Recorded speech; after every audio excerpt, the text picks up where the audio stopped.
I am absolutely thrilled to be here in Gloucestershire on the edge of the Cotswolds at Berkeley Castle. This castle has been lived in by the same family for nearly 900 years. I mean, just looking at it right now, I can see the arrow slits, I can see the keep. I mean, this is a proper castle. It's a fortress. It's incredible. But I also know that a king was imprisoned here and murdered as well. So I'm gonna go meet the family right now. Ooh, and they're gonna tell me everything.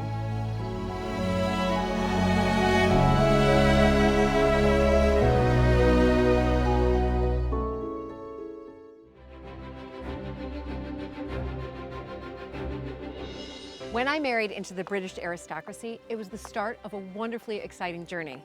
But it was also a little daunting. I became a Viscountess, and for an American girl from a small town outside Chicago, that was quite a shock. I live with my husband Luke, heir to the Earl of Sandwich, and our family at Mapperton House in Dorset. Living in a place like this is a joy, but also a challenge. And every day we're aware that we're preserving a very special part of Britain's heritage.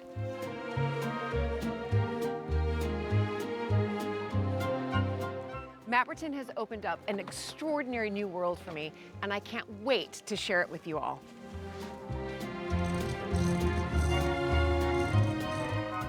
So if you love castles and manors and stately homes as much as I do, please join this American Viscountess as I journey into the British countryside in search of some of Britain's finest historic houses.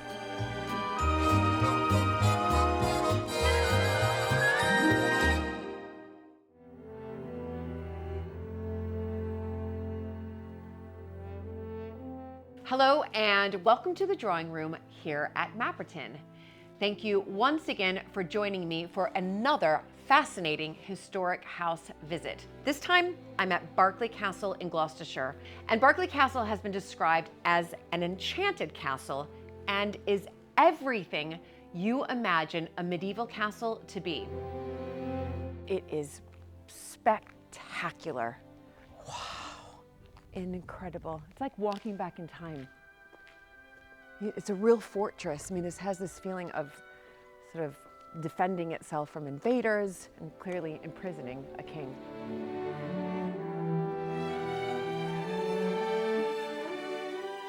As well as being at the center of so much history, it's been home to the Berkeley family for nearly 900 years. Charles Berkeley is now at the helm and continuing the legacy of generations of Berkeleys before him.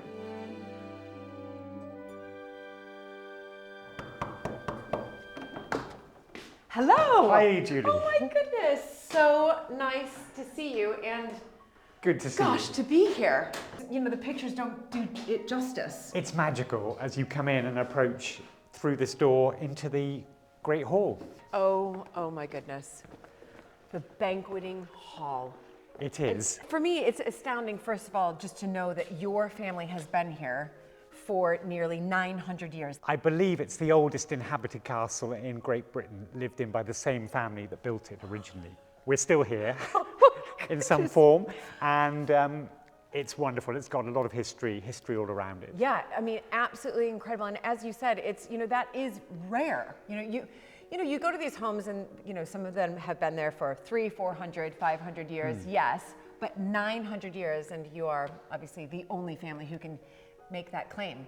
And I think I'm the 27th generation being here from 1150, basically. 1150. So we're, you know, it's nearly, you know, we can say 1,000 years of history. Yes. Nearly. We're coming up to that. So this is the Banqueting Hall. I mean, it's absolutely spectacular.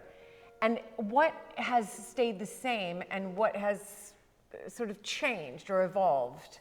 Well, these were the original Norman arches. So those were the original arches here when the castle, this room was being constructed. Right. And the roof has adapted. Yes. This was rebuilt in the 15th century. These amazing ship's timbers, this vaulted roof. You imagine the work that goes into constructing that. Yes. Remind us, the Banqueting Hall was again, like a great hall.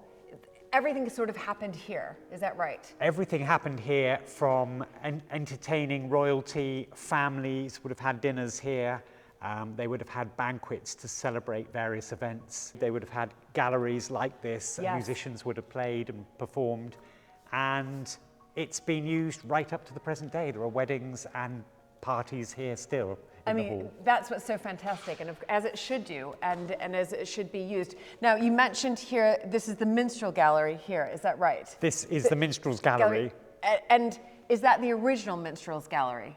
This is one that came from a house in Wales called Cefn Mabli, and there would have been a gallery here, but it was stripped away. This one was brought in, and they added Berkeley coats of arms on it, repainted it. And there's a famous story of the last royal jester in the country told his last joke from up there. He was pushed, apparently, from that balcony and died in 1720s, but he was the last royal jester in the country. Oh died, my goodness. Supposedly from this balcony. Oh dear. For telling bad jokes. He was pushed, pushed to his death. Pushed, and he was the Earl of Suffolk's own jester. Right. And died in this room, but he was a celebrated character of his time. And it's quite common, I mean, I know this just at Mapperton as well, some of our fireplaces, the mantles were brought from other stately homes, historic homes. You would find them and then you would bring them into your own home as well to sort of keep with the look and feel and be sympathetic to what you're doing. Is that what's happened here? There was once a minstrel's gallery, it had been removed, and then it was brought back in. Absolutely, brought back in, redecorated, in sympathy with how the building would have been. And actually, talking about fireplace, this one was brought from another property, an old Elizabethan property on the estate, and by the 8th Earl and established here. So tell me a little bit about the 8th Earl then, because you've mentioned him here, and he was somebody who decided to, right, I'm going to be sympathetic, I'm going to bring it back to its original sort of look and feel. He did. He decided that during the Victorian times, a lot of the rooms had changed in their style. They'd been wood panelled, and he stripped that away. He wanted to replace some of the earlier windows with very symbolic stained glass windows showing lots of the family and royal links to the castle. So he had these shields put on in the 1930s, I believe. Right. He put in new doors, he put electrics in the castle, he brought in a lot of stonework and doors from other places, travelled through France and Italy, and salvaged a lot of things to turn the castle back into what he felt it would have been originally. Yes. A Norman castle, which is what it was. Exactly. But it had been changed slightly over the years. Where is your coat of arms, just so I get it right? Julie, here, that shield there, the chevron, the upside down V with those crosses, that is the shield, the Berkeley shield. Okay. And that goes back to 1300. So, for example, the Berkeley there, William, the 12th Baron of Berkeley, he actually left the castle to Henry VII and his heirs. He wanted to become a marquis, and he had the castle taken away from him for his actions. That the king didn't approve of some of the things he'd done, and it became a royal castle for 150 years. But that is the family main shield. Right. And you can see it again up there with the bishop's mitre atop. Yes. And then some royal coats of arms of some of the royals who came, and other family coats of arms here. Goodness, well, I'm just having a look. So Henry VIII there, and his dates, Henry VII. Yes, up above we've got King Edward VI. That's it.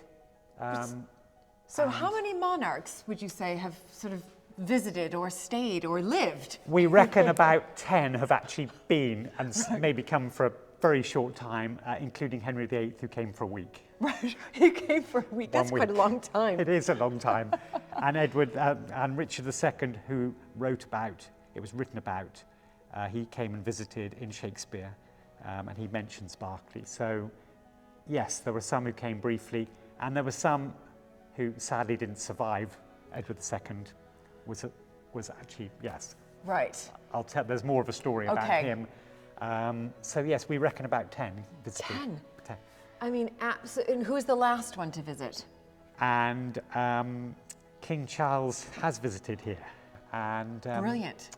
Prince Harry came and did some work experience here for a couple of weeks on the Right. estate. Fantastic. So recent So visitors. you've had recent royalty. Recent royalty. That is brilliant. This banqueting hall, we know how it was used, of course, way back when, but do you still use this hall as a family? We do. We have weddings, parties in here, and we've used it over the last 5 years for many family parties, and it comes alive. It's a fantastic room.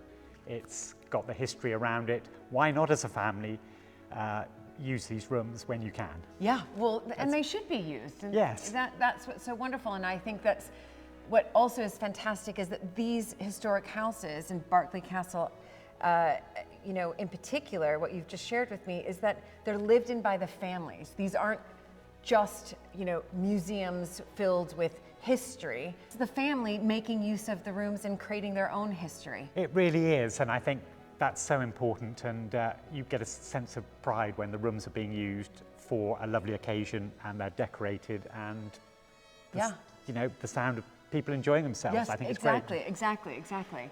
Wow, so this is one spectacular room, and there are a lot of rooms here, aren't there? There are. Let's go and have a look at another room. Okay, great.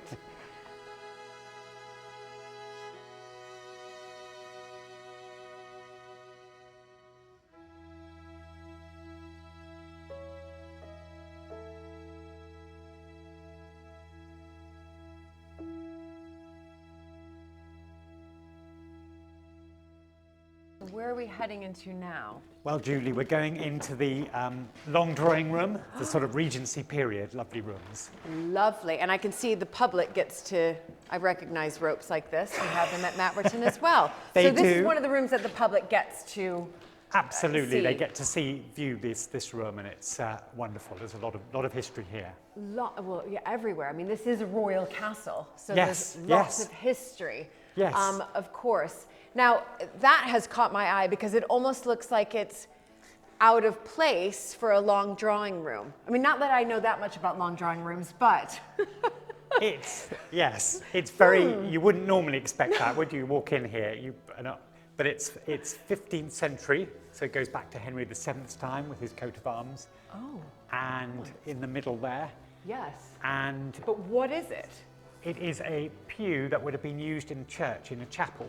A lot of these houses had the family pew. When they had visiting dignitaries, they would have sat up there. And this was in one of the chapels in the castle, a room not far from here.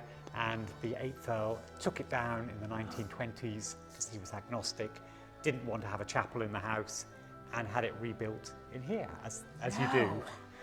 As you do in a long drawing room. But he somehow made it work. He did, and yes, as you wouldn't think it would work in a period room like this, but he had a very good eye, and it does sort of work, and you get used to the lovely woodwork and Yes. how it is, and it's and in fact it's got the nice coat of arms on. Yes, well, but that is Yeah. absolutely spectacular. And what else do we have dotted around? We've got lovely paintings. This painting here is of the 5th Earl of Berkeley, quite a character in his time, painted by an artist called Bertoni. That's him in I think in ancient Rome on his European travels. And this is his wife, Mary Cole, a local lady who eventually he married, and they had 12 children, Oh my I goodness. believe, together. And there was a famous story because after he had died in 1812, she had to go to the House of Lords and fight this court case for her children. For all 12? Well, the eldest son, who was meant to inherit the title, it was turned down against him because he'd signed, they didn't actually get married. The church registry, he'd falsified the documents to say they got married in 1786. He was in league with the local vicar.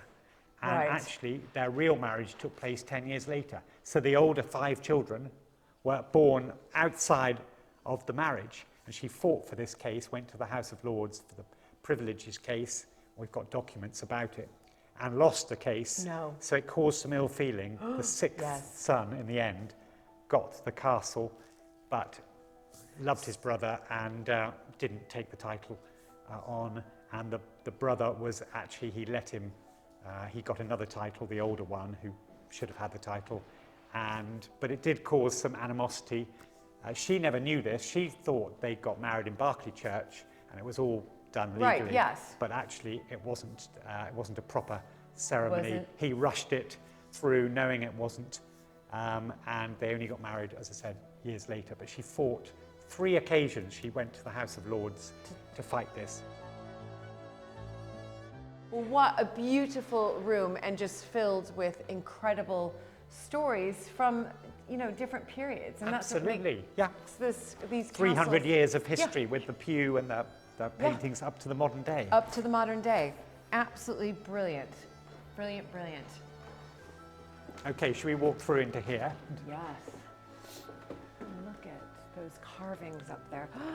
Oh my, okay, the thing that I'm just going to tell you right now, Charles, not knowing anything about this room, Yes. I know nothing about this room, are the beams, but should I be in awe of the beams? You should. Okay. Well noticed, Julie, because these are all solid ships, again, oak timbers, and they say that they used to get the cannons on top of the roof. You had to have these strong, there's quite a naval connection with the family, but these are all from ships. You can see some different sizes. Yes. You see it very much in this room, though, the size of the beams. You do, that's incredible. I mean, And the room's slightly lower as well. Yes, it's the first thing that caught my eye. I mean, it's a beautiful room. There's incredible tapestries surrounding me, but Yes. funny enough, that's the first thing that caught my eye. Solid, good Yeah. big oak beams. This was all wood panelling around here. It was stripped away by the 8th Earl, so to reveal some of the stonework, which has Yes. been redone. And then the tapestries to keep it warm. Yeah. So the tapestries are actually being used in a way Absolutely, I think they really were- well. yeah, there's really, a really series well. of lovely tapestries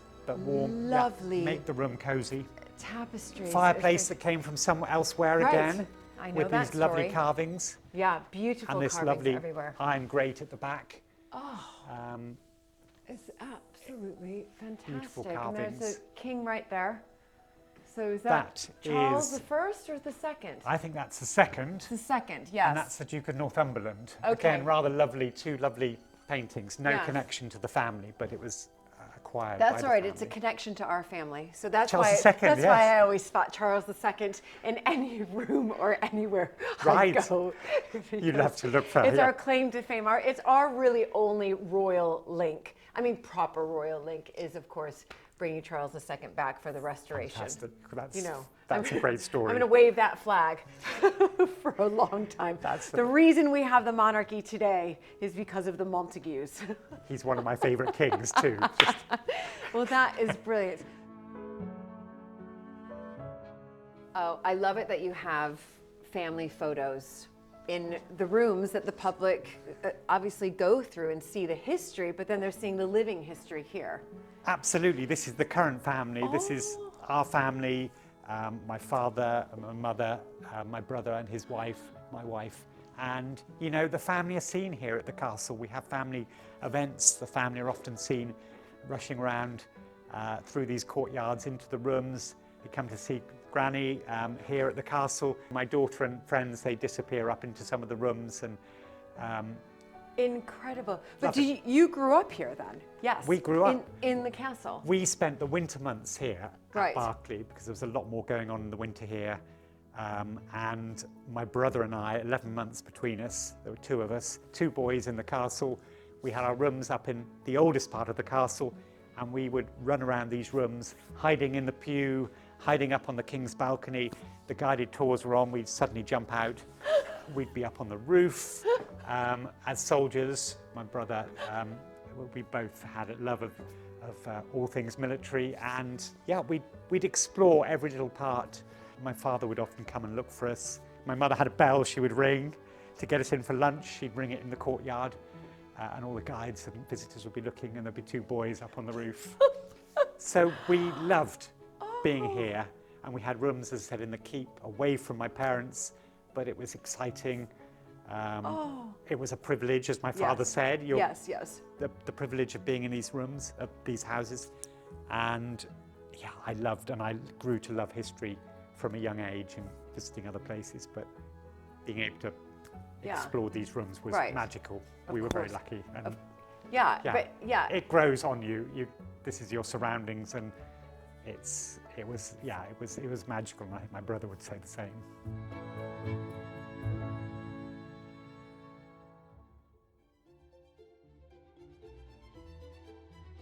Berkeley Castle played a major role in a gruesome and chilling event of British medieval history.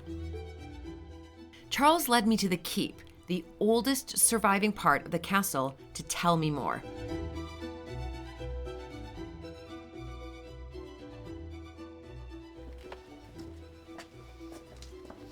Everywhere you go, Charles, I've already decided I do feel I'm in just a proper castle.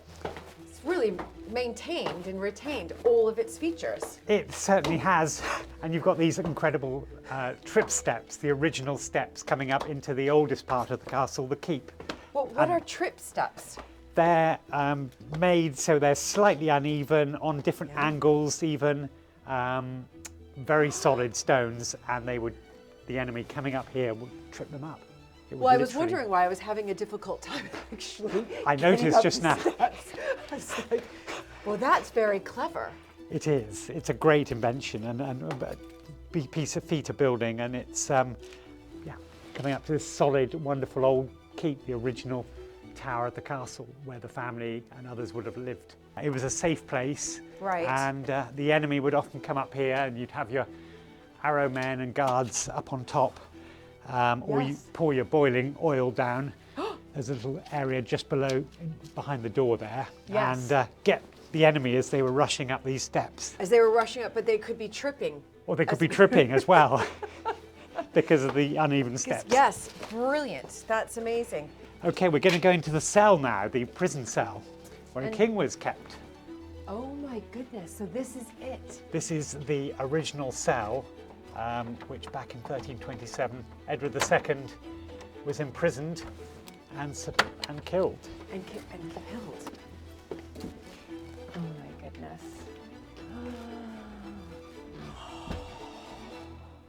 This is where a king was locked up, basically. It was, Julia. King Edward II was imprisoned in here, locked up. 6 months he was kept as a prisoner, looked after well, but nonetheless he was King of England, and there were guards outside. Right. And the Berkeleys apparently left the castle, went somewhere else, had no part to play in it. What had he done? He hadn't really done anything. He was considered at the time quite a weak king. He'd lost battles against the Scots. He had his favourites. The barons became very powerful.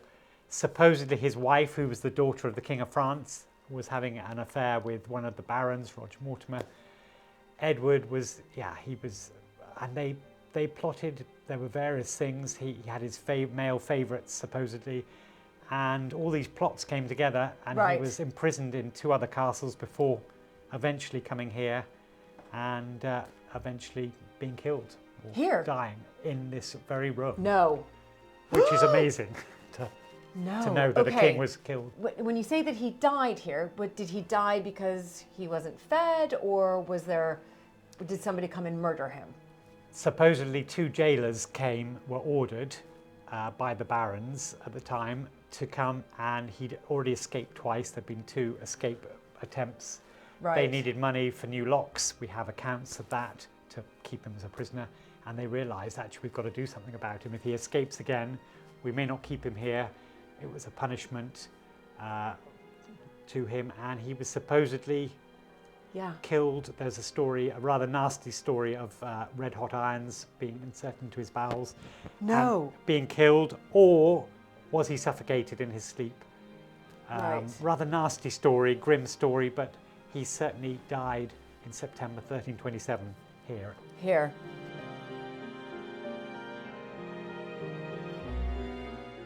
Was Edward II the only person, I mean, I know he was the only king to be imprisoned here, but was he the only person to be imprisoned here? No. Was this used as sort of...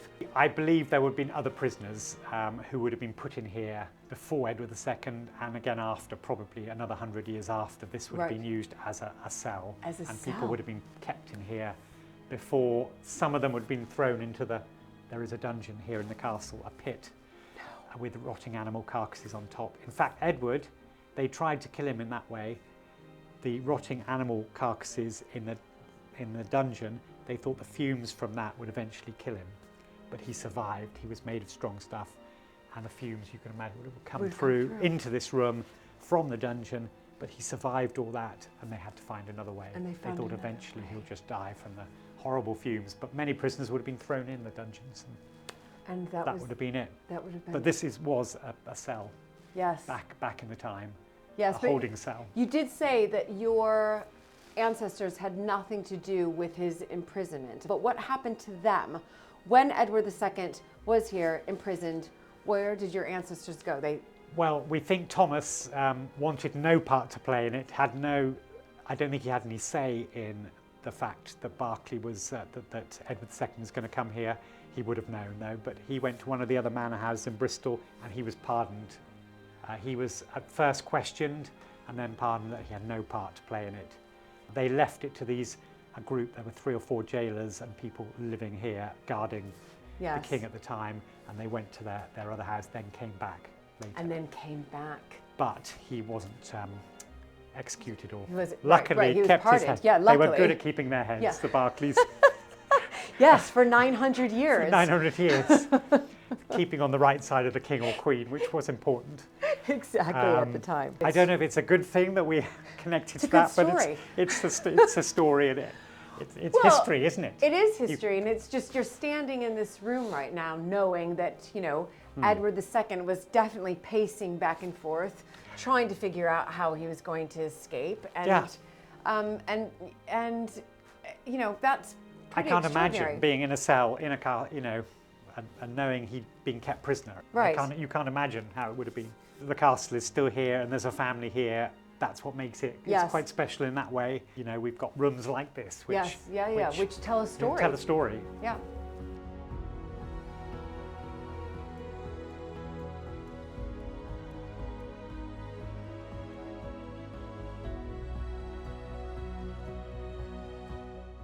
Berkeley Castle is breathtaking. As soon as you arrive, you get a very real sense of it having been a fortress. But it's also a family home, and it's been lived in by the same family for nearly 900 years. And you know me, I'm fascinated by historical documents and what's still to be discovered in the archives. So Charles kindly invited me to visit the Muniment Room in the private area of the castle.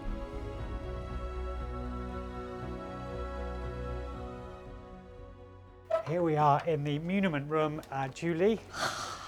So this is it. This is where all of Berkeley archives are held. Absolutely, going right back to 1100, basically, up to a lot of medieval ones, especially. I mean, that must be unheard of. Is that right? Having this large of a collection that dates back. I think there are many family collections that go right back continuously that far. No, ours certainly don't. And if I can introduce you to Karen, our archivist. Hi. Hi. So Lovely nice to meet you. This is a treat. First of all, love Muniment Rooms. I'm redecorating one at Mapperton, and it's just become this real passion project of mine, and finding these letters. But as Charles just told me, our letters kind of go back a few hundred years. Yours is nearly 1,000. Yes. And I've got the earliest ones out to show you. Oh my goodness. Today. I can't believe it. So you have documents, clearly, that have survived almost 1,000 years. That's it. That's Almost, incredible. Yeah. And how many would you say around that are almost near, medieval? What would you reckon, Karen? I think there's about 3,000, 3,500 up to 1491, which we have a published catalogue of. And the reason we stopped there was that was the date where the estate passed to the Crown for several decades. Yes. So the top 3 are the documents by which the estate originally came into the family in the 1150s. So they're not dated, but we can work out roughly when they're dated by the names of the witnesses at the bottom. So who was around at this particular time. So this one is the very first one, and we think it's about 1150. And you've got H is Henry, Duke of Normandy, Count of Anjou, and that is Henry II, but he's not Henry II yet. Okay. and he is granting to Robert Fitzharding from Bristol various things, including some land in the manor of Berkeley. You can just see Berkeley there. Okay, yeah, I can. And one of the things that, one of the conditions that is laid down is that he is to build a castle, and you can just see Castellum there. Yes. So this document dates back to before this building. They're older than the building itself. That's amazing. Isn't it itself, amazing? Isn't it? Yeah. It's amazing, but it's Yes. also amazing because obviously this is in Latin. Yes. Yes. But you can clearly see Berkeley right there, clearly, and then of course Castelli right there. So it's incredible that Berkeley, even the name, because you know how language has just evolved, has pretty much stayed the same and almost the exact spelling. Almost the exact, so it's Berkeley with an AI on the end, but so that's this is very important because in one sense this is a document saying that the soon-to-be Henry II is in one sense giving this land to the family. Yes. Okay. And then this one is a marriage contract between Robert Fitzharding's son Maurice and the daughter of the guy who had Berkeley before, and his name is Roger de Berkeley, and his daughter's name is Alice. Right. It's not mentioned in the document. It just says the daughter of. Yeah. But also the other way as well. Roger's son Roger is marrying Robert Fitzharding's daughter Helen. All right. So it's a two-way family Yes. marriage contract, presumably to make sure it's stuck. So again, that's So very that's- important because yes, that's so sort of that's- this agreement of marriage. If Yes, you like. absolutely. And there will have been 2 copies of it on the I can same see piece of Berkeley in there. parchment. I already see Roger de Berkeley well done, there. Roger de Berkeley. Yeah, there he is. And across the bottom here, you might be able to see there's the top half of some writing. And it will originally have been one big sheet of parchment, and written across the middle in big letters will say Chirographum, which they would put across the middle and then cut, and then you both get a copy. And then if it fits back together, if you've got any query about the transaction, if it fits back together and the writing fits, then you know it's then the you original. know it's genuine. Right. And this carries on right up until the sort of 18th century. It's just fantastic. They're so clear. They're much clearer than later documents to read. And I've also noticed, of course I'm not going to touch, but you've got these sort of, well, the seal there, is that Yes, right? yes. And that's still been retained. Yes, so that one hasn't survived. But this one just about has. It's been repaired with plain beeswax at some point. And it's the Great Seal. So the Great Royal Seal has the monarch on horseback on one side and enthroned on the other side. And you can't really see him sitting on a throne there. Well, use but my you imagination. can, you can make out but the you horse can, you can there. definitely see the horse. Absolutely. Yes, which is quite something. And Yeah. then again, the seal hasn't really survived on that one, and the one on this one is very tired and in its little, cloth sack, being and that's protected, tied on the top, as you can see, rather absolutely. than on the bottom. This is the main one, isn't it? Yes, I mean, it's fascinating. But again, this is also just these letters here. It's a royal connection that this castle has had for 900 years. Yes. You know, there's the Yes. soon-to-be King Yeah. Henry II Yes. right there. Yes. I mean, unbelievable. And when you and I were speaking, you said that around 10 monarchs you believed visited. I reckon at least visited, or we've got records of them coming to Berkeley over time. Connections with, yes. Yes. Yeah. And we know Henry VIII and Anne Boleyn visited in 1535. Lady Berkeley of the time had been a lady-in-waiting to Anne Boleyn and is said to have been one of the witnesses at Anne's secret marriage to Henry. Yeah. So do you, can you find, or you're going to be looking through documents of that? You're not sure if you, So we haven't really got anything specific, but there is a mention in an account book that Anne, Lady Berkeley, has commissioned a, I think it's a gable hood, one of those headdress things, for the Queen. That's at quite about something, that isn't it, date. to find Yes, that? one of my That date, volunteers right. found that. Okay. So unfortunately, we don't have any sort of personal letters, but but we can that's- make these assumptions. Yes, we are pretty sure. And then moving forward, then you've got Well, we do have Elizabeth I. And the other documents on the table, these are 3 letters from Elizabeth to her cousin, or rather her cousin's son, George. So George Carey, Lord Hunsdon, is the grandson of Mary Boleyn. Mary Carey. Yes. The other Boleyn girl. The other Boleyn girl. Yep. Yep. Saw that So film. Anne Boleyn's. Yep. So Anne Boleyn's sister's grandson. This is George Carey, and Elizabeth I is writing to him, and we know that she thought a lot of him because this yellow silk that you can see here, originally the letter would have been tied up and sealed with it. Look. Beautiful. Beautiful. I can't believe that's still it's there still on so it. bright yellow. It's beautiful. Yeah. And apparently she only used yellow silk on really important letters and letters to people she was proper fond of. Okay. Yes. So, and in these 2, she's I think she's writing to him. He's been to Bath, I think, to take the waters, and he's not been very well. So she's hoping that he's better and hoping that his language has improved. Apparently, he was a bit of a swearer. Oh, right. And sort of gently teasing him. She sounds very much like an affectionate aunt. Right. And so we think they were probably written on her behalf by a secretary, but signed by her. Yeah. Well, I was about And to say, because you can see the differences in this yeah, writing. so this one is very much a different hand and this to writing, this one. but the signatures. Yes. There she is, Yes. Elizabeth R. Yeah. Elizabeth R. Your most affectionate sovereign. Yes. And Elizabeth always did that with her signatures. Yes. Sort of big flourishes. Yes. Yes. Great big sort of squiggle on taking the up a E. bit of E. space. Yeah. These were probably written in the 1580s, 1590s, I believe. Well, I'll tell you what is extraordinary. I mean, if you think about, this is what, 500 years old. Well, yes, exactly. You can read. I can read that entire letter. Yes. So That- this is in an unbelievable. italic hand, which now we think of italics as being the slanty font, but this this is the sort of the forerunner of our modern handwriting, where this one is in something called secretary hand. Okay. Which is very difficult. rather different. A lot of the letter forms are very different. It takes a bit of learning. It takes you a bit of time to get. But you're eye right in. about. I can read so Good George, yes. because I've heard that before you're departing for Bath, maybe not.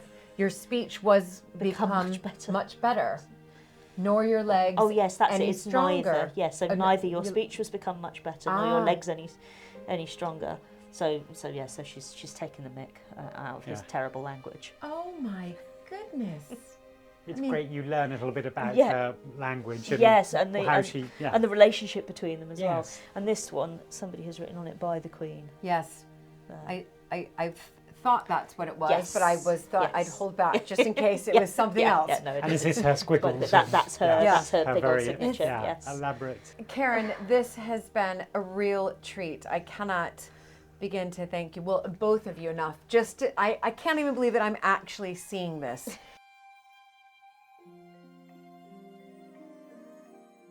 There is such rich history at Berkeley Castle. It's literally embedded into the stone walls. To find out more about how this astonishing fortress was built, I met up with castle custodian Josh Nash. This is the original sort of entrance to the keep, the oldest part of the castle. This was like the front door, I would say, right? Yeah, definitely.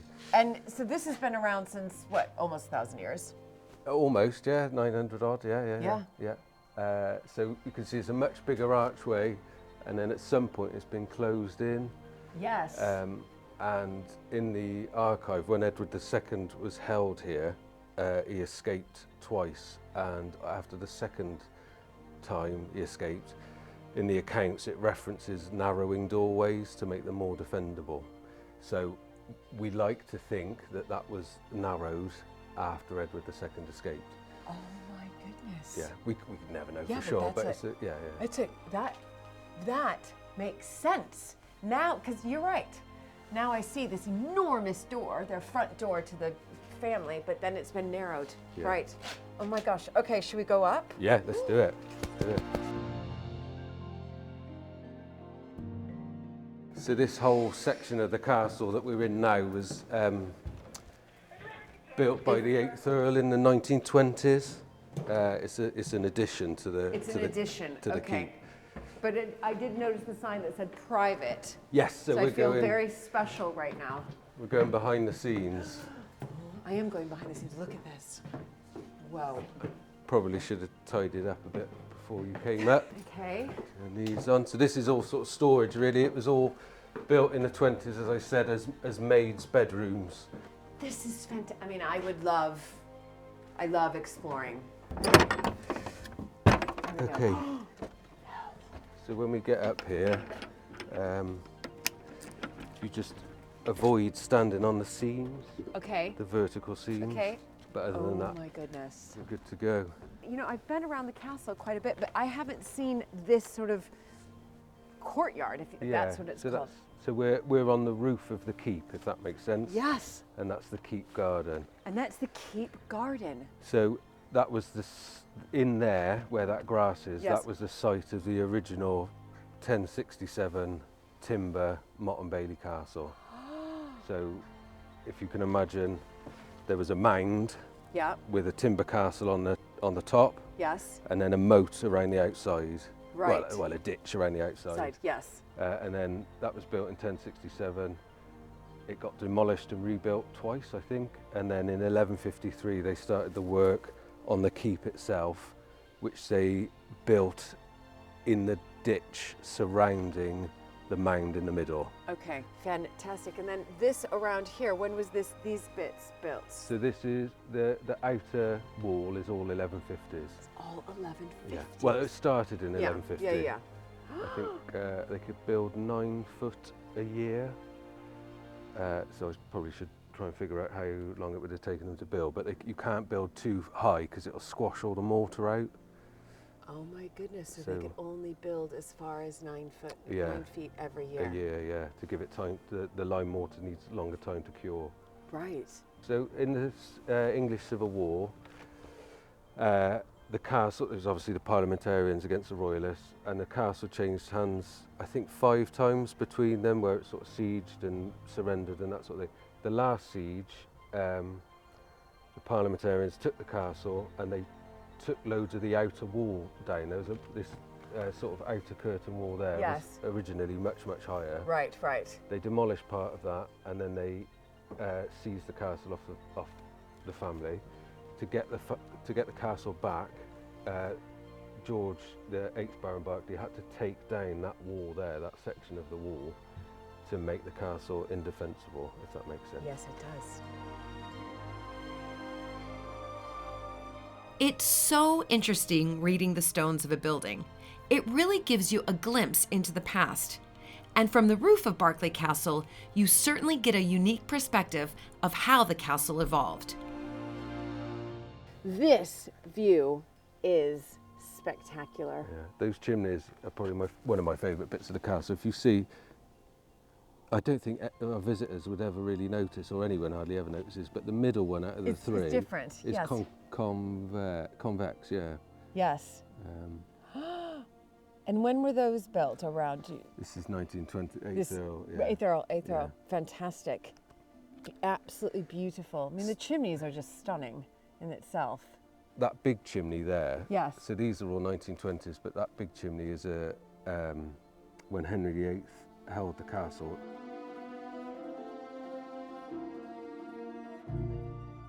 It's magnificent to be able to be up here and just to see the wider estate. So do you come up here quite often just to check?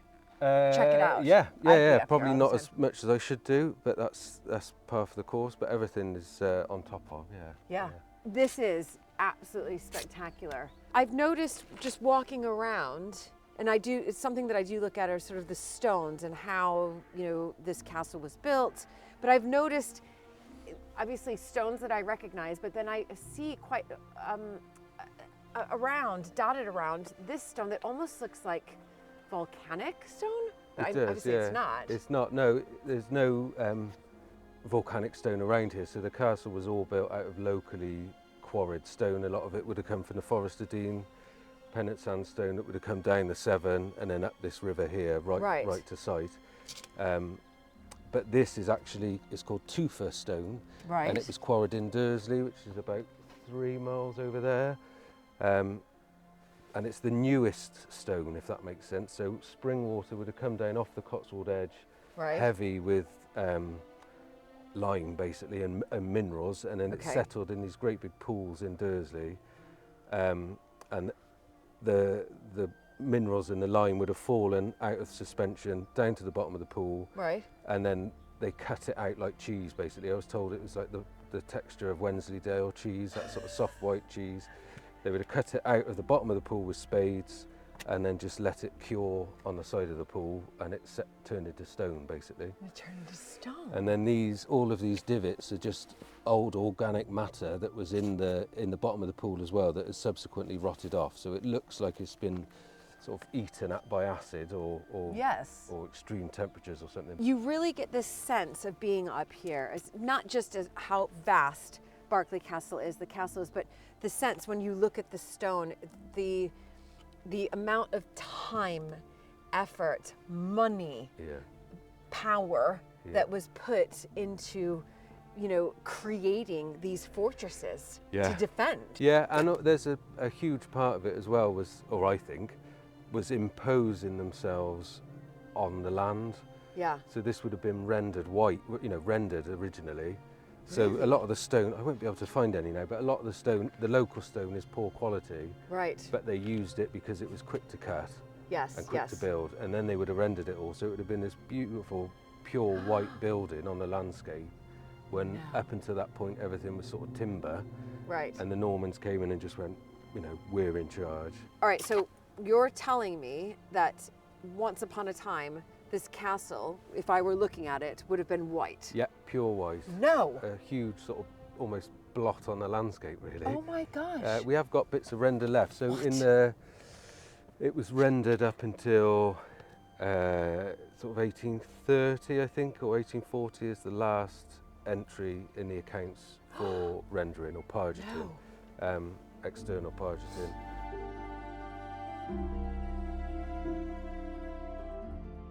It is such an amazing building and astonishing to think it's been home to one family for nearly 900 years.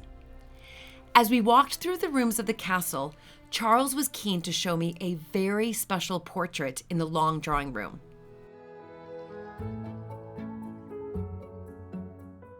My lovely, wonderful mother, who lives in the castle, in a wing of the castle, and fantastic by a family friend. And it's got a great likeness of her with a deer hound. She always liked bigger dogs, and it's very elegant. And this was done in 1987. Do you know what drew my attention to this portrait was the expression on her face? Yes. Because so many times you see portraits that it's just sort of stoic, right? Yeah. And there's this sort of a beautiful glance, a bit of a smile. There is just coming through, and the artist we knew, we're family friends. And it's great. It's beautiful. Yeah. A beautiful dress. Lovely dress. And here it is. Oh, you're right. That is the dress.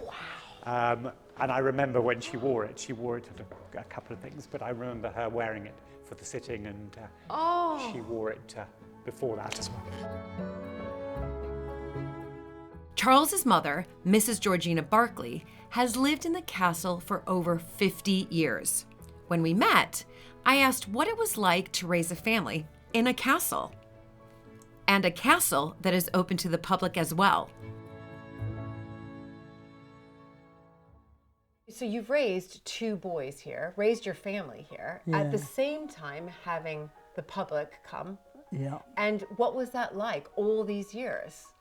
Well, I hadn't known life sort of without it, really, had I? Yes. I remember opening the front door and getting the boys out on one occasion, and Charles screamed his head off and said, "Oh, there's people out there, lots of people out there." So I said, "Oh, don't worry, Charles, come on, quickly, on we go." And we got out of their way, and I would take them down onto the bottom lawn there.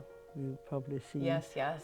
and under the big tree, and we'd sort of space ourselves out so nobody else could get down there. They played down there, Right. their little tractors and what have you. Yes. So Yeah. that you found a sort of a private part within We the tried castle. to find, Yes. and the keep garden, which Oh, yeah, I saw the keep garden. well, we ended up there, I think, which was good. But I only realised rather stupidly that, of course, everyone in the King's Gallery was looking through the windows straight at us. When you think of so many, decades here, what are some of your fondest memories? It's a lovely place to live in, actually. You know, you're surrounded by lovely things, which Yes. I like. And I've always loved this place. And so it's just, to me, it's just home, you Yes. know. And it feels, this room, and even walking around in different parts that I've been, it feels. Lived in, doesn't it? Yes. Yes. But it's become much more not a home in the time I've been here, really. Right. You know, it's more of a business, Yes. weddings, and everything, which you need, you see, to keep Yes. the expense of the roofing and all that sort of thing. Well, I know. And we had to rewire, 5 or more, 7 years, something like that. So we had to vacate the castle completely. When you were rewiring the When we castle. were Oh, my goodness. rewiring and new boilers and all Yes. that. You know, this is a castle. There's Yes. so many rooms and layers, and it's not just a quick job. A quick It's- fix. No. It isn't. You see, and the walls are so thick. A lot of the little room through there and the bathroom upstairs were dug out of the thickness of the walls by our predecessor, Right. who made sense because they're 14 feet in places. Oh my. The walls The of walls. thickness. Oh my. I still can't get a handset telephone. That. Because it can't go They through. can't get through the walls, You can't get through. which I think is splendid in this day of modern technology, Yes. isn't it? Yes, it is. Yes, it is. It's wonderful just for me personally to come and visit here, because also we have a historic house that we run as well, and it's lived in, and it's very homey, and that's what's so wonderful to be Yes, here. and you're aware of the peculiarities. Yes, and the difficulties, and because there are difficulties, it's, we have this phrase that my husband and I always use, that it's no picnic running a historic house, even for the family that invented the sandwich, because Yes. so, and it takes time and patience and an understanding, and also I think a sympathetic view to make sure that we aren't over modernizing and overdoing it, so that it still retains with the features that we want to retain, but also becomes a comfortable family home. But yes, we're opening it up to the But also you've got the character. public. Yes, You know, I think it's a great shame to move everything. I agree. My husband was exactly the same. He hated change, as he always said, so nothing had to change. Right, And so I didn't bother.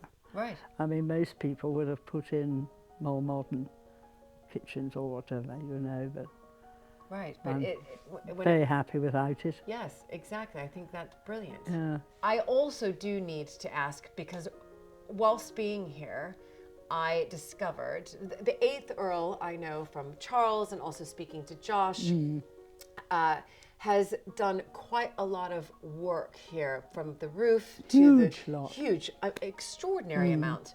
And I also found out that his second wife was American. Is that right? Molly. Mo- She's a pain in the neck. I shouldn't say that, actually. She's dead, so I think Yes, it's she's okay. very dead.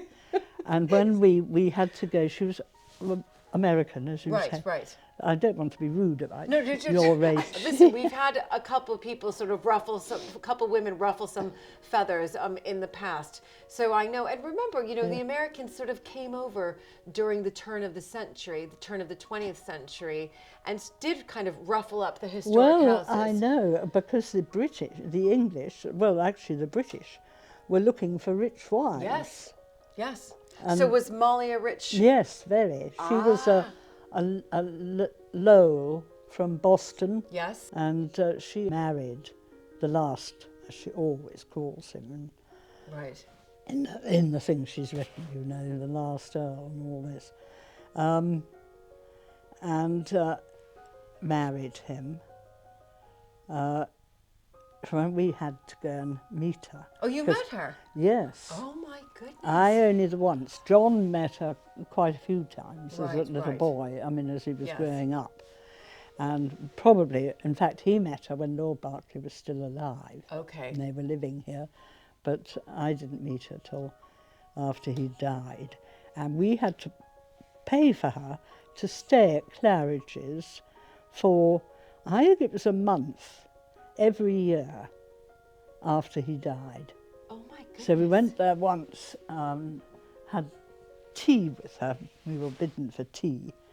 And I thought, well, it'd be civil, you know. I said, well, you know, do come and stay if you're ever Right. down in Gloucestershire or anything. Come and stay, she said. You know, the only way you'll get me back there is feet first. And that was exactly what happened. She came in her coffin. No. Oh my goodness. Yes, I think it's hilarious. We actually made the coffin at the estate yard here with Right. Berkeley oak, beautiful coffin. Yes. And we had a little mass for her in the chapel here. Yes, yes. So she did come from a wealthy family. Yes, And then very much was so. it her money that helped? Yes, because Lord Berkeley, well, he had plenty of money, but, you know, doing a house up wasn't how he would look upon spending it. Thank you for your time No, and for not a just these bit. wonderful, memories and Well, they've I been haven't brilliant. got too many, Yes, you do. unfortunately. I wasn't here long enough, you know. But, Well, 50 odd years is quite some time. well, it feels to me like a lifetime. Yes. I know you must feel the same. Yes. Having spoken with Georgina about the American Countess of Berkeley, I was keen to visit the family chapel in the church just outside the castle walls.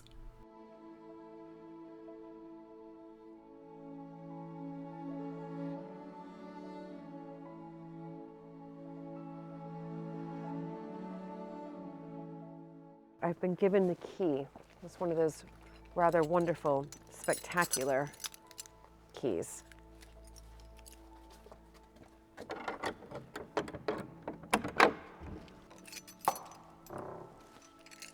Oh my goodness. Here we go, here we go. Randall Thomas Mowbray, 8th and last Earl of Berkeley, born the 31st day of January 1865, died 15th January 1942, but this is what I'm looking for. And Mary Emlyn, which would be Molly, his Countess, born the 31st day of July 1884 and died in 1975. She lived a long time, so that's 91 years. And look at this. They would have planned this beforehand, and it's, you know, quite exquisite, and it's, in one sense, sort of showing off sort of power and wealth. But usually, you can find in the vaults something else. Here we go, here we go. Here we go. The last Earl. So interesting that whoever, I don't know if it was the 8th Earl himself or if it was his American wife, Mrs. Berkeley, seems to think it was all to do with Molly, making sure that he was known as the last Earl. But here it is again, the last Earl of Berkeley and Mary Emlyn, his Countess. So they would have been buried right here, underneath here. It's unbelievable. Beautiful, absolutely beautiful. All the carvings, I mean, this is really the family vault. And you can see the coats of arms all around, extraordinary carvings up above, and the alabaster here, I mean, beautiful. But this is how they, you know, this is how they did it. You know, these families of nobility, power, they would make sure that upon their death, that they would be seen like this for, you know, eternity. Let's see the date there, 1635, and we've got 1600s over there as well. Incredible.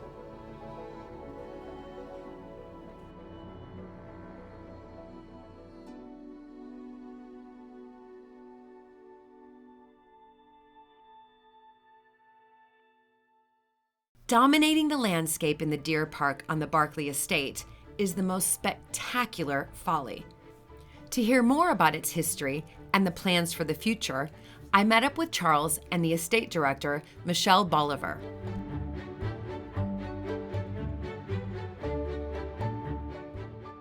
And here we are heading up to this fantastic Folly in the middle of the deer park. Follies were used for, I mean, why were they built? I mean, I know there are several reasons, but... Yeah, lots of reasons. I mean, this one in particular is more of kind of a hunting lodge, so it's actually quite big for a Folly. Lots of them were just eye catchers. They were places to look to on the horizon, so that you had kind of, you could show off kind of where you were going and had a point to kind of go somewhere for an indoor picnic, I suppose, as you were having a nice adventure around the estate. Right. The building was started in 1805. And then it took quite a few years to complete. So some Follies are just like one room with a pretty view or whatever, or an eye catcher to kind of ride to or walk to. Whereas this actually has 3 big rooms, which we'll go and have a look at. So yeah, this is quite large compared to a lot. So Charles, I mean, really, compared to the castle, this is kind of like a new build, right? It is, relatively speaking, 900 years, and then you've got 200 years, but still, yeah, it is still an old building. Yeah, it's beautiful, really impressive. And is it still used today? We do use it a few times throughout the year, don't we? Occasional events in the year, one or two, but it's we want to really get it up and running. To be able to use for lets. Yeah. So it's in need of a bit of love and attention. Yeah. Yes. Brilliant.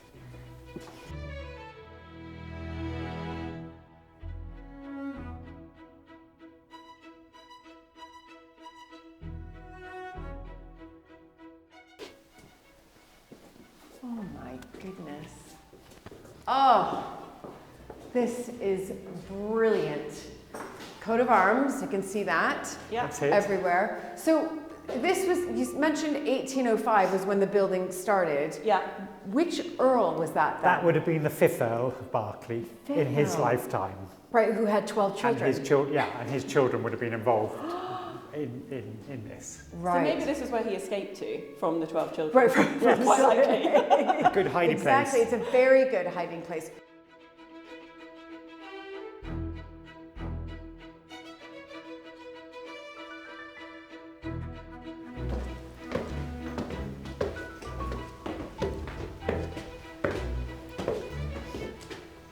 Oh my goodness. Wow. I see what you mean, that this could absolutely be a holiday let. Yeah, it could, couldn't it? Yeah. I mean, so this is where the bedrooms would be. So ideally 2 bedrooms, ensuite in both, and then obviously lovely views. And that's our potential ensuite in there. Oh. Not quite ready yet.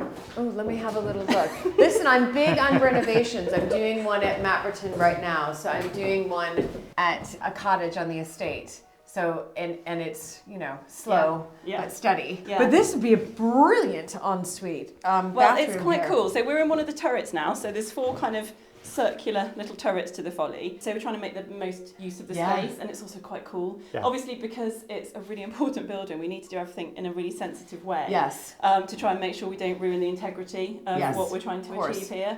We haven't quite worked out how it's all going to fit in, have we, Charles? But it will. It will.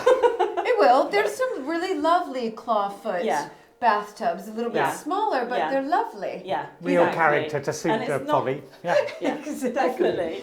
Oh my goodness. And yeah, you don't normally have an arrow slit window in your bathroom. No, so I think I know, but I'm loving all of the arrow slit windows.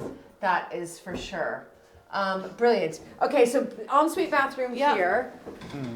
I'm envisioning it now. Bedroom here. Yeah. Then you walk through here, another bedroom. Yeah. And then, another staircase. And then another staircase. So, go on up. Should we go on up? Yeah. Another staircase. This is brilliant.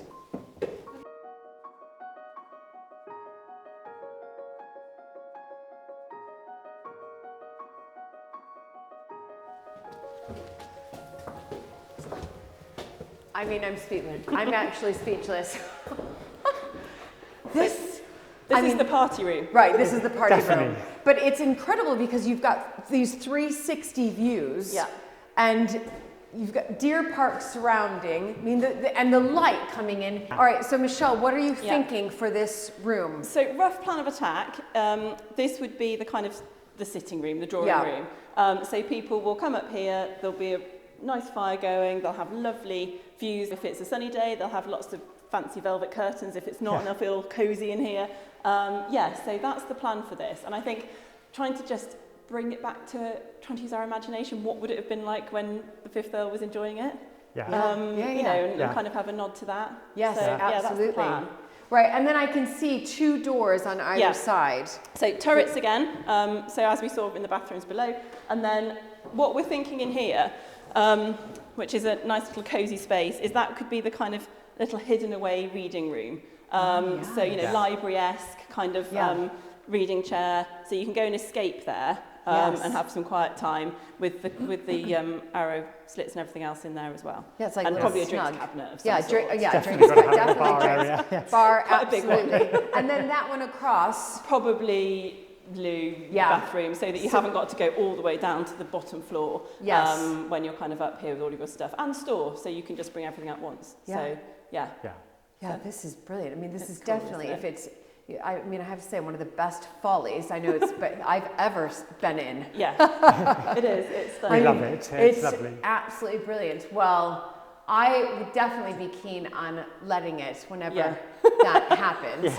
Fingers crossed. Sign me up. But wonderful that you have, again, this bit of history that the 5th Earl left the family, and it's still standing and will be used again and again. And I think that's what's so important, not just this building, but kind of across all estates and all historic buildings, is how do you keep giving them a future? Yes. Because things change, we're no longer having big hunting parties in here, that isn't what it's used for. Right. So how can we make it have a future, both financially and to make it stand, and so people can still enjoy it, because that's what it was built for. Yes. It was built so people could have a really good time in the Deer Park. Yes. And that's kind of what we want to keep going, really. Yeah. So, And it's in this wonderful location with views on all sides, so let's make the most of it before it deteriorates more. That's exactly right. Yeah. And actually that's one of the biggest issues that we have here, is it was built, it was beautiful. He obviously employed very good craftsmen. The stairs are a really good example of excellent craftsmanship. However, it's made out of something called mudstone, which is highly inconvenient because we're quite exposed up here, and it just starts shattering. So one of the big costs, and you can't just fix that and then forget about it. So one of the big costs that we have is we have to keep stabilising that stone.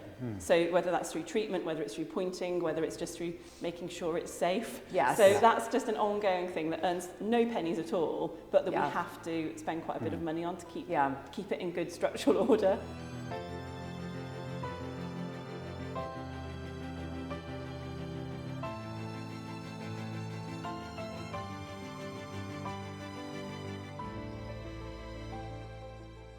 Charles and Daisy Berkeley live out on the estate in a wonderful former hunting lodge with the most amazing views. I caught up with Daisy and asked her what it's like living away from the castle.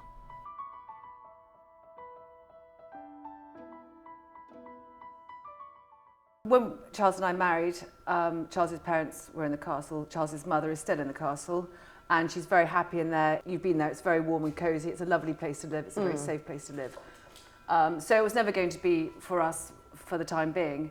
But we also, we have quite a collection of animals and some quite large dogs, which we love. And with the castle open to the public so much, I think it's open 5 days a week. Yeah.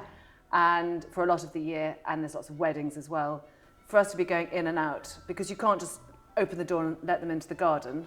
Right. Because we have inner baileys and outer baileys and great big doors and locks and keys and things, because it's It's a maze. a proper castle. Yes. And also, poor Charles, when he married me, he did get this menagerie, which included horses. And so, yes, living where we are now, we have a barn with internal stables, we have loads of space, and we're just spoilt rotten with places for the horses and the dogs to roam free. This house, though, how long has it been here? What's the history of this house? And when you look at it, it looks like the most insane place to build a house, because you get hit by all the weather all year round. And I mean, it is hilarious when the storms hit and we just sort of battened down the hatches. But it was not built as a sort of family home. It was built actually originally as a hunting lodge.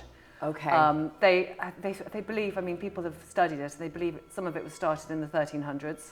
There's some very old stonework, and then bits were added, bits fell down, other bits were added. It was built as a hunting lodge for hunting deer. And I mean, who knows, maybe Elizabeth I was in this one. Right. Because, I mean, she came to hunt deer at Berkeley, and I think she stayed for a little longer than anyone thought she would and killed most of the deer, but she may have set foot in this place as well. I mean, it has probably got a hell of a history. And so then when did you move here? The last tenants were farmers, and I mean, poor them, the whole thing was sort of falling down around them, and they were very stoical staying here. I think not many people would. There was no electrics. They had occasionally, I think they had a generator if they wanted a bit of light. And there's also no running water. So like roughing it. Proper roughing it. Fantastic. There was a little wood burner. And I mean, we are sitting here all cozy with underfloor heating. So warm, thank living you. The life of right. I think they also rather loved it up here. And then it became just derelict. And there was trees growing through where we're sitting now. No. This wall, I think, was about to come down. There were sort of falling down pig pens. I mean, it was a ruin. Right. And it was virtually about to be razed to the ground. And someone made the brave decision, thought, actually, let's make it a holiday let. Okay. Which probably would have been amazing. Yes. But Charles and I saw this happening, and we thought, actually, maybe we could just get in there first. Right. And we made the decision, and it was the most exciting thing we could have done, because to live here is just, I feel like the luckiest people alive with this view. Daisy has a successful equestrian career, a highlight winning the team bronze medal at the Beijing Olympics in 2008. I think the peak of my career was around the years when Charles and I married. And I think since then I've been reducing in numbers. I think, I'm getting older, and so every year, I seem to be one horse less. Right. And I'm now down to two. Right. And they're two lovely horses, and I'm not out there competing all the time like I used to, because I think, as you get older, I want to do more things to help Charles with the castle and with projects that are going on there. I can't completely let go, because I do all horses are lovely, but competition horses, well-trained horses, I just love riding a lovely horse. And I think when the love is completely gone, or I lose my nerve, I think that is the time to completely pull the plug. Right. I think Charles would be quite keen if I pulled the plug soon. You married in 2009, is that right? Yes. And then you had, that, as you said, that was the height of your career, because you had the 2008 Beijing Olympics. Yes. And you had a bronze medal in that. Fantastic. So that the wrong colour. It's the right color. All medals. At least we got something. Yeah. Career. And then after that, you married Charles. When you knew about sort of Berkeley Castle, this was going to be where you were, one day going to end up. I mean, for me, it felt a bit daunting, and had a career, but also I'm the American, so I was like, whoa, what? But did you feel that same sort of, I guess, emotion inside, like, or did you kind of feel like, I'm going to separate the two for now, I'm going to carry on with my career? Yes, very much so. I knew that Charles and the castle, they have an incredibly good team working, they have a very good system, everything runs like a well-oiled machine. And yes, there's always going to be evolution of that, new things happening. And I knew, Charles always said that he would love me to get involved doing whatever interested me. And we do have a lot of talks about it, what does interest me. I'm very fond of the garden side of it. Yeah. And Berkeley does have a beautiful garden, and I think it's rather a wonderful garden. So I would like to get more involved with that. And they've also got a new project with a kitchen garden. Right. And there's a new restaurant being built. And I think we want to try and have a really good project with the kitchen garden. Maybe also try and encourage a little bit of I'd love to have a little farmer's market going on. Start small, see what the farmers in the area would like to sell. Yes. And see where we go from there. And I am going to ask you sort of the $1 million question. Do you think that there will ever be a time that you will move to the castle? I mean, we're very aware that one of the sort of USPs of Berkeley is the fact that it has been lived in by the same family since the day it was started. Nearly 900 years. And Incredible. we don't want to be the ones to break that chain. I don't ever see us living in it 24/7. Right. Because of the animal factor. Yes. We're never going to be without Animals. Right, and our daughter Mary, she has ponies. She's convinced she wants to ride. Right. And it's much easier to be out in the middle of nowhere. We'd love to retain a small area where we can stay. And I'll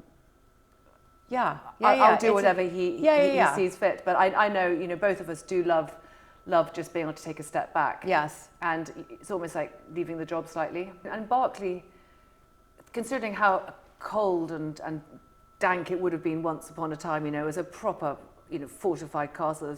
I think the last Earl put a lot of money into it to make it an incredibly cozy place that it is. And it's a lovely place to stay. Yeah. And to look out of the windows and see around you and these wonderful, incredibly thick walls. And it's an absolute treat.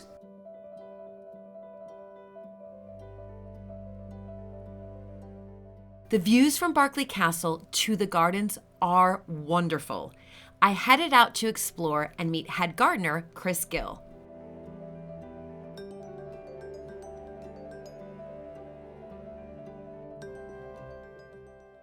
Hello. Hello. I was told I could find you here. You must be Chris. I'm Chris, yeah. Yeah, I'm Julie. So nice to meet you. And you. So what are you doing here, really quickly, before I ask you a million other questions? So we've got a wedding fair on this weekend. Right. This is one of the main areas they bring people down to because it's part of the wedding breakfast. They bring people down for drinks and things, and it's a lovely setting. So I need to really make this really, really tidy. Yes. And get it looking really good so that people are want to come and have their weddings here. Okay, so what are you snipping away at? Just hydrangeas that have died back, so get them looking good for the summer. Right. Now, I'd love to just pick your brain a little bit, Chris, just about the gardens here. And especially gardens are so important they're an important feature of these historic houses. They definitely are, yeah. Yeah, huge feature. I mean, people come to see not just the house, they come to see the gardens as well. They would have developed along with the family, so you'd have had produce feeding the family and all the retainers, and then gradually over the years as that gets smaller, then it turns into a house for visitors, which needs to look really good, so you then design gardens around it more for them, spectacle of the garden. Yes. So tell me a little bit about that. So that is the old swimming pool. Is it? Yeah, so I think that was the last Earl put that in. Yeah. But yeah, this swimming pool is 5 foot deep in the middle, 4.5 foot each end. Which is great for a swimming pool, but not so great for a lily pond. Right. So we have it now as a lily pond. Okay. And lily's only like really 3 foot so it makes it a little bit awkward. So does anybody swim in it? Occasionally? No, funnily enough. So even it's people evolved. falling into it doesn't happen very often, funnily enough.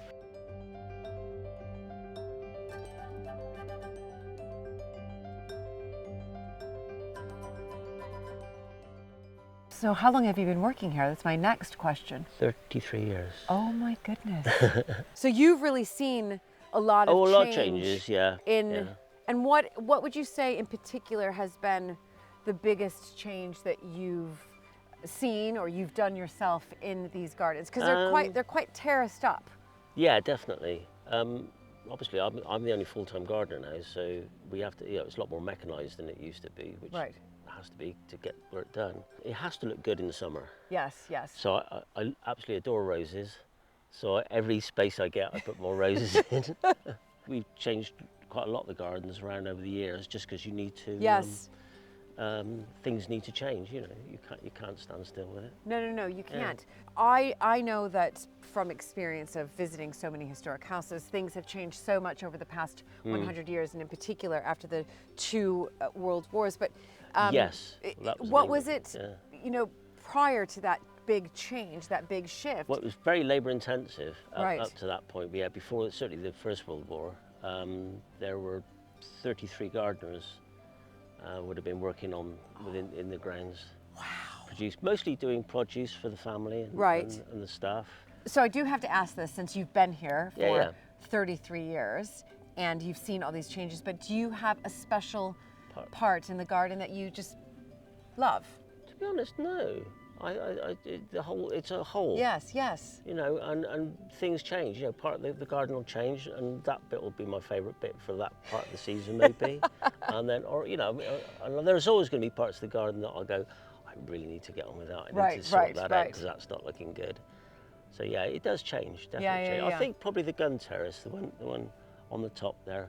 It's possibly my favourite bit where the tulips were. Yeah, because you just get. I change that in the spring and summer, so I always put the summer flowers out there, and that's the first thing people see. So it has to look impactful. It has to look really good. Yeah, it's the first thing I saw, and then I was like, oh, that's so beautiful. I'm going to come down into the gardens. So it works. Yeah, and that gives me, because it's got these beautiful walls giving a lot of heat. It produces a fantastic environment. And you've got south facing as well. Yes. So you can grow all kinds of tender plants there, which it's a really good aspect. So that probably is my favourite bit. Yeah.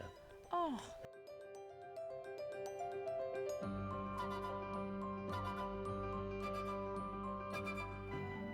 And across from the gardens, the redevelopment of the late 18th century kitchen garden was just getting started.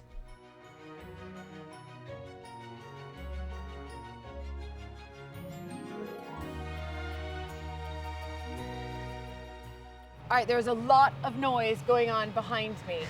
Explain to me and to everybody what is happening and where we are. This is our massive step change project. So what we're going to try and do is build a new building, so cafe, visitor centre, toilets, shop, basically, and then that will help our visitor business at the castle, but it will also be a really funky place for Berkeley town to come to and enjoy kind of every day of the year. That's the plan. That is it. But we are in what would have been a big kitchen garden, is that right? Absolutely. So it would have had, there's all glass houses along this back wall. Yes. So, and you can almost see the remnants down there. So that's project number 2. There would have been, and one of the big bits here, we want to recreate it. So this would have provided a lot of the food for the castle at one point. Yes. So we want to try and recreate that as much as we can. So historic planting, reinstating fruit trees. We'll have peaches and apricots espaliered along the sunny walls. We'll have herb gardens, and then we've still got the veg garden down there, which we will keep and kind of keep working on. Right. So yeah. Fantastic. No, because when I spoke to Chris, your wonderful head gardener, he did tell me a little bit of the story that at one point, 100 years ago, and like all these historic houses, they had 33 gardeners and they had this huge kitchen garden, but that's what these kitchen gardens were used for. They were used to feed the castle and the community around. And obviously we've evolved very much so. And we now open up our houses to the public. And we want the public to come in, but in a different way. Exactly, exactly. We want to be able to grow things in here that then the caterers can then make into something lovely. Right, yes. So that's the plan. How wonderful. Isn't that cool? It's but this really is step cool. change for Berkeley. This is a really big project. It really is.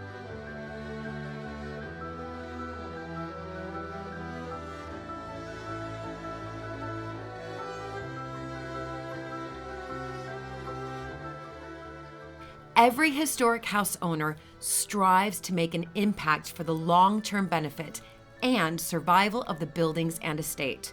So I asked Charles if this is one of those legacy projects for him at Berkeley Castle.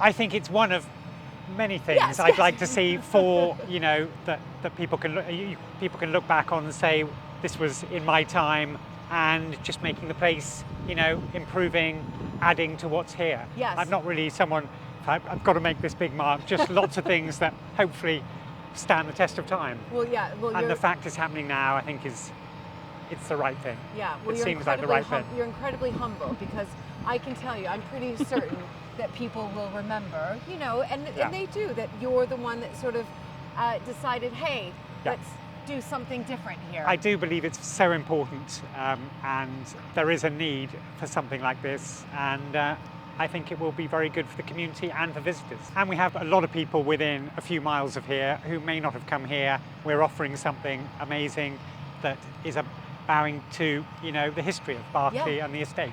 So I think that's really important. Yeah, it is really important. From a very operational perspective, we've got a brilliant, really strong team of guides, but in terms of catering, people don't want a job for 6 months. We've got to be really realistic. Yes. People Yes. want a full-time or a permanent job. Yes. And this way we can hopefully do that, which again gives us kind of a link to the community, because hopefully they can come and Yeah. help and work with us on it. It's So Very important. It's Yeah. really brilliant. So let's talk about timeline really quickly, because of course there's so much work going behind me. Now, where are you as far as the project goes? What stage are you at? And I see you're holding a clipboard as well. So that's just the floor plan of. The whole point of this building is to actually be, this sounds awful from an architect's point of view, is to be really boring. We don't want it to be the focus. The walled garden is the focus. This sits quietly in a corner. So it's got to be a lot of things. So this is just the layout, and we'll So get this B-roll is just of the this, so you layout, can- yeah. So you can see with outside access into toilets, so coach groups, etc. can go there. The biggest kitchen we could get in, but every chef always wants a bigger kitchen, so we've had to just be practical. Still And then the fantastic. biggest space, and this is going to have lovely bifold doors on the front, so it's very much an inside-out space. You're in a beautiful garden, you're in a sheltered space. From the financial point of view, this is a long time coming. This building needs to work really hard. Yes, it does. So it also needs to be as flexible as possible. Yes. And so that's kind of what we try to achieve. Yeah, I mean, listen, you're talking to Yeah. the yogi here, and I'm Exactly. thinking, gosh, Yeah. you could do Yeah. yoga classes here. Yeah. You could do well-being days Exactly. here. And that's Yeah. something that we have done at Mapperton. So Yeah. we have a similar layout in our stable block. It looks very similar to this, and Yeah. it's our cafe as well. Yeah. But every Friday we have yoga. We just Yeah. started it this year, and Yeah. it's doing tremendously well. And then yeah. we have lots of people asking to do different Yeah. events, and Yeah. they're local artisans, or Yeah. it's crafting, or it's Yeah. well-being, Yeah. and they Exactly. It's fantastic. And I think if we could really link to kind of the food story, Yes. we've got food production in the kitchen garden. Yes. We've then got food production on our wider estate with our tenant farmers. There's got to be Yeah. some synergy there that we Yeah. can really Really bring has, in. yeah. That's what Yeah. we're planning for. And that's where we can use it, I think, here. Yeah. I mean, brilliant. I'll come back. I can't wait. I've invited myself like 3 times Come already. anytime. You're welcome. Yeah, do. Whenever you fancy. Clearly Whenever. coming back.